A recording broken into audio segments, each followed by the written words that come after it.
అస్సలాము అలైకుం. హాయ్ అండి. ఇంకా ఈరోజు చాలా సింపుల్గా కలర్ రైస్, బగారా ఖానా, అలాగే కోడిగుడ్డు కర్రీ ఏ విధంగా చేసుకోవాలో చూపిస్తున్నానండి. ఎక్కువ హడావిడి లేకుండా, ఎక్కువ మసాలాలు ఏమీ లేకుండా చాలా సింపుల్గా పాతకాలం పద్ధతిలో చేస్తున్నానండి. వీడియో అయితే చివరి వరకు చూడండి. వీడియో నచ్చితే తప్పకుండా లైక్ చేయండి, షేర్ చేయండి, సబ్స్క్రైబ్ చేసుకొని ఫాలో అవ్వండి. ఇంకా కొత్తగా నేర్చుకుంటున్న వారికి చాలా సింపుల్గా ఉంటుందండి. ఇంకా అందుకోసం ఫస్ట్ ఇక్కడ కొత్తిమీర, మెంతి ఆకు, అలాగే టమాటా పళ్ళు, ఆనియన్స్ మొత్తం రెడీ చేసుకోవాలండి. ఇప్పుడున్న కాలంలో మనము అన్నీ నేర్చుకోవాలండి. ఆడపిల్లలు కానీ మగపిల్లలు కానీ మనకు ఏమన్నా అవసరం వచ్చిందంటే మనం ఒకరి దగ్గరికి వెళ్ళి మన ఇబ్బందులన్నీ ఒకరితో చెప్పుకోవద్దండి. ఇది నాకు చాలా బాగా అర్థమయ్యింది. మనం బాధలో ఉన్నామని, మనకు ఏదో కష్టం వచ్చిందని మనం ఒకరి దగ్గరికి వెళ్ళి, అది అయిన వాళ్ళైనా సరే బయటి వారైనా సరే, మనం ఎవరి దగ్గరికి వెళ్ళి మన కష్టాలను, మన బాధలను చెప్పుకోకుండా, అది ఏదో మనం దేవునితో చెప్పుకుంటే దేవుడు మన మాట వింటాడండి. తప్పకుండా మనం మనస్ఫూర్తిగా అల్లాతో మనకు ఈ ఇబ్బంది ఉంది అల్లా అని మనము అల్లాతో వేడుకుంటూ, ఎప్పుడు అల్లా నామస్వరం చదువుకుంటూ మనము ఉంటే అల్లా మనకు తప్పకుండా దారి చూపిస్తాడు. అదే మనము ఒకరి దగ్గరికి వెళ్ళి మనం చెప్పామనుకోండి, మన పరిస్థితి ఇలా ఉంది, మాకు తినడానికి లేదు, తాగడానికి లేదు, మాకు ఆరోగ్యం బాగాలేదు, వినేటప్పుడు ఏమో చాలా బాగా వింటారండి. మళ్ళా అలా అని ఏమి కాదు, మళ్ళీ ఎంత నయంగా వింటారు. అయ్యో పాపమే అన్నట్టుగా మన దగ్గర తేనె పూసినట్టు మాట్లాడతారండి. అందులో ఏమి ఇబ్బంది ఉండదు. అర్రే వీళ్ళతో చెప్పుకున్నందుకు చాలా బాగుంది, మనసు ప్రశాంతంగా ఉంది అనిపిస్తుంది. ఆ విధంగా మన దగ్గర మన విషయాలన్నీ తెలుసుకునేదానికి కూడా ఉంటారండి కొంతమంది అయితే. అందుకనే చెప్తున్నాను, మీకు ఇబ్బంది వచ్చి మీకు ఏమన్నా సమస్య ఉంది అంటే ఎప్పుడైనా సరే డబ్బు కానీ, ఆరోగ్యం కానీ, మీకు ఇంట్లో తినడానికి లేకున్నా సరే మీరు అల్లాతో, మీ అల్లా అనే కాదండి, అల్లా మనం ముఖ్యంగా అల్లాకు అడగాలండి.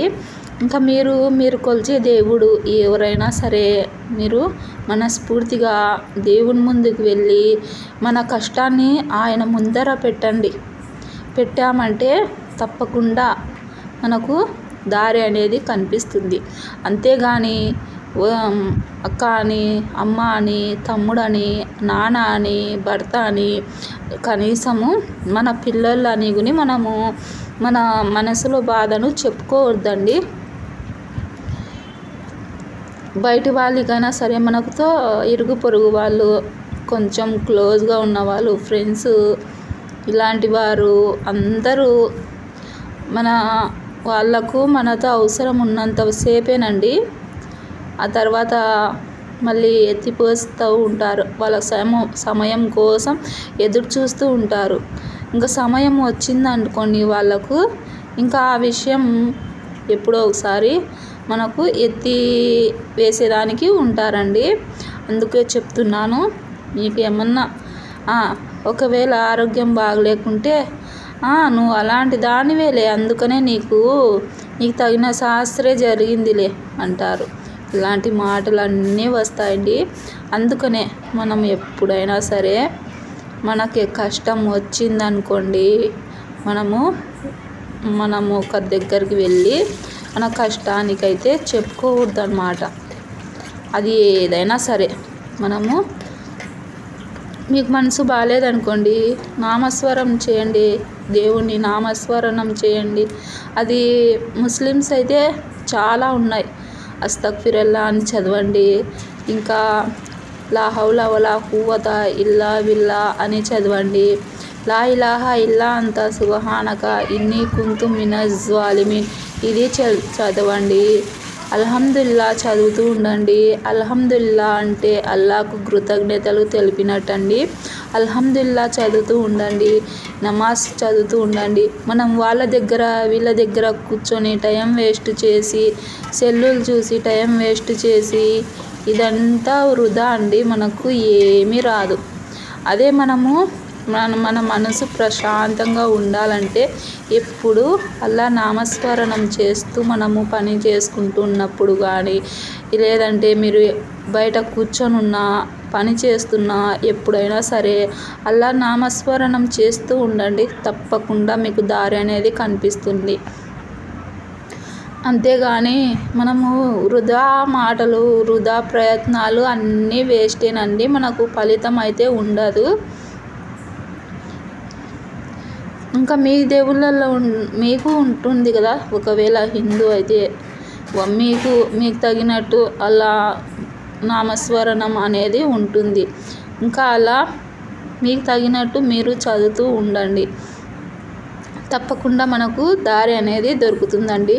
అది ఆరోగ్యం కానివ్వండి, సంపద కానివ్వండి, మనకు ఇంట్లో మనశ్శాంతి కానివ్వండి, ప్రశాంతత, అదే ఇంకా సంథింగ్ ఏదైనా సరే మనము అల్లాతో కోరుకుంటూ ఉండాలండి.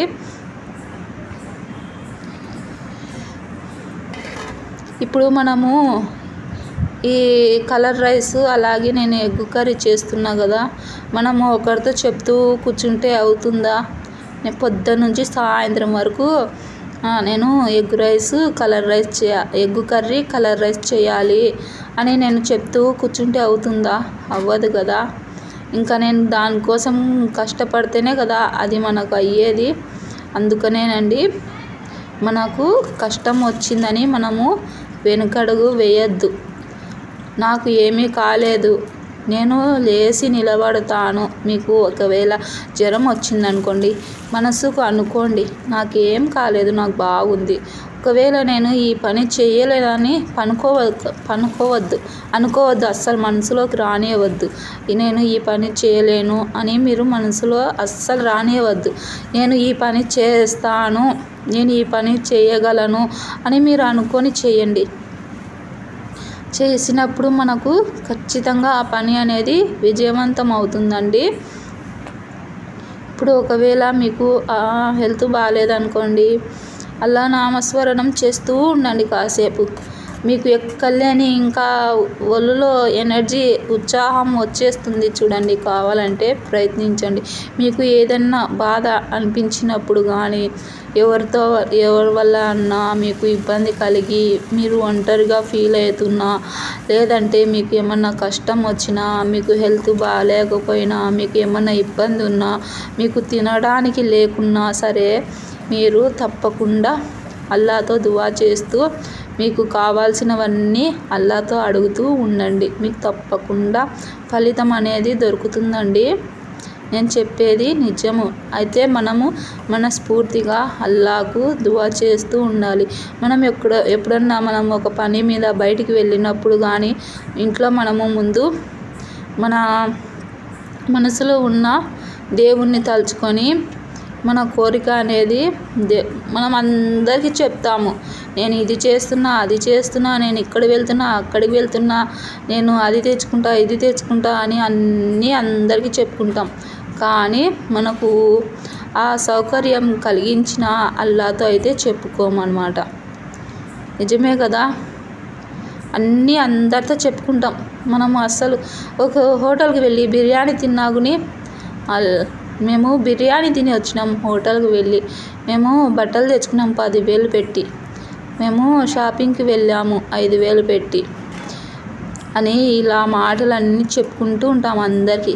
కానీ అవన్నీ మనకు కలిగించిన అల్లాహ్ మటుకు మనము కృతజ్ఞత అనేది చెప్పము, మర్చిపోతామన్నమాట.